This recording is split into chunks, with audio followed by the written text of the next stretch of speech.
ان کے فیوز و برکات سے مالا مال فرمائے۔ سیدی اعلیٰ حضرت کہتے ہیں نا، ان کے آگے وہ حمزہ کی جاں بازیاں، ان کے آگے وہ حمزہ کی جاں بازیاں، شیر غران ستوت پہ لاکھوں سلام۔ ایسی عظیم ہستی نبی پاک کے چچا ہیں۔ یاد رہے میرے آقا کے دو ہی چچا جو تھے وہ ایمان لائے، حضرت عباس رضی اللہ تعالیٰ عنہ اور حضرت حمزہ رضی اللہ تعالیٰ عنہ۔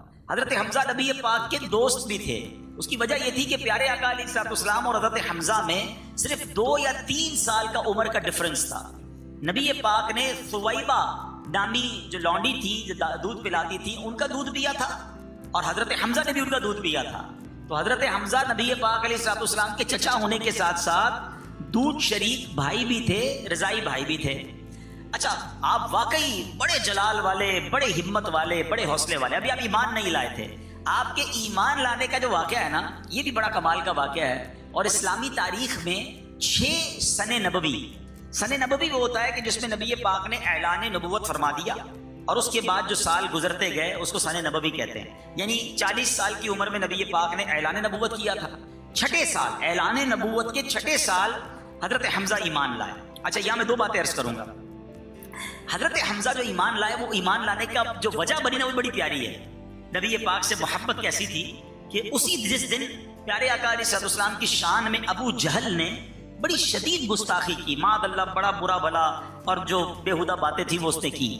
تو حضرت حمزہ رضی اللہ تعالیٰ عنہ جب واپس تشریف لائے، شکار کرنے چلے جاتے تھے آپ، تو آپ جب شکار کر کے آئے تو آپ کی بہن، حضرت حمزہ کی بہن بی بی صفیہ نے، اور ایک آپ کی ابن جدعان کی لونڈی تھی، انہوں نے بھی بتایا کہ تمہیں پتہ ہے کہ تمہارے بھتیجے محمد صلی اللہ علیہ وسلم کے ساتھ ابو جہل نے کتنی بدتمیزی کی ہے، کس قدر ان کے ساتھ نازیبہ الفاظ استعمال کیے ہیں۔ آپ کے ہاتھ میں تیر کمان تھا، آپ بڑے جلال میں گئے ابو جہل کے پاس، اور پہلے تو اس کے سر پہ جا کر ہی کمان مار دی، اس کا سر ہی پھاڑ دیا۔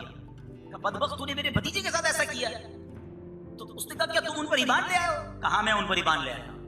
ایمان لائے نہیں تھے، مگر یہ واقعے کے بعد جیسے ہی اس نے کہا، آپ نے کہا میں بھی اس کے خدا پر ایمان لایا ہوں، اپنے بھتیجے کی نبوت پر ایمان لایا، اور آپ نے کلمہ پڑھنا شروع کر دیا۔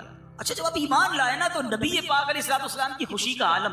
اچھا، اب یہ 6 سال بعد حضرت حمزہ ایمان لائے، اور صرف حضرت حمزہ کے 3 دن کے بعد سبحان اللہ حضرت عمر بھی ایمان لے آئے۔ یعنی اسلامی تاریخ کا جو سنہرا سال کہا جاتا ہے، مسلمانوں کو جو طاقت ملی، جو ہمت ملی، وہ حضرت حمزہ رضی اللہ تعالیٰ عنہ اور سبحان اللہ پھر حضرت عمر بن خطاب رضی اللہ تعالیٰ عنہ ایمان لائے۔ حضرت عمر تو وہ ہیں کہ جن کے بارے میں نبی پاک دعائیں فرمایا کرتے تھے کہ اللہ عمر کو ایمان دے کر اسلام کی مدد فرما۔ یعنی کس قدر عظیم ہستی ہیں کہ ان کے ایمان لانے کی دعا نبی پاک فرمایا کرتے ہیں۔ حدیث پاک کا خلاصہ میں نے بیان کیا۔ وہ اعلیٰ حضرت کا شعر ہے نا، ناریوں کا دور تھا دل جل رہا تھا نور کا، ناریوں کا دور تھا دل جل رہا تھا۔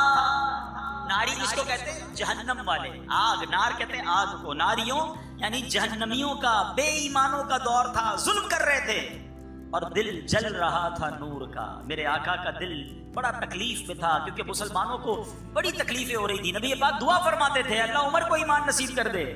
اب ہوا کیا؟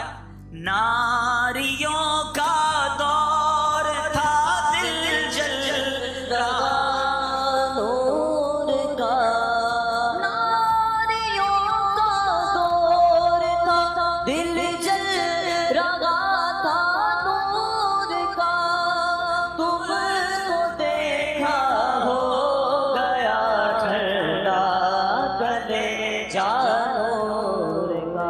حضرت عمر ایمان لے آئے، میرے آقا بہت خوش ہوئے۔ اچھا، اب یہ دونوں کمال کی ہستیاں ہیں، لیڈرز، شیر ہیں۔ سید الشہداء سیدنا امیر حمزہ بھی شیر خدا، حضرت عمر بھی شیر خدا۔ حضرت عمر تو گیم چینجر تھے نا، آپ نے تو بازی پلٹا دی۔ ایمان لاتے ہی نبی پاک سے کہتے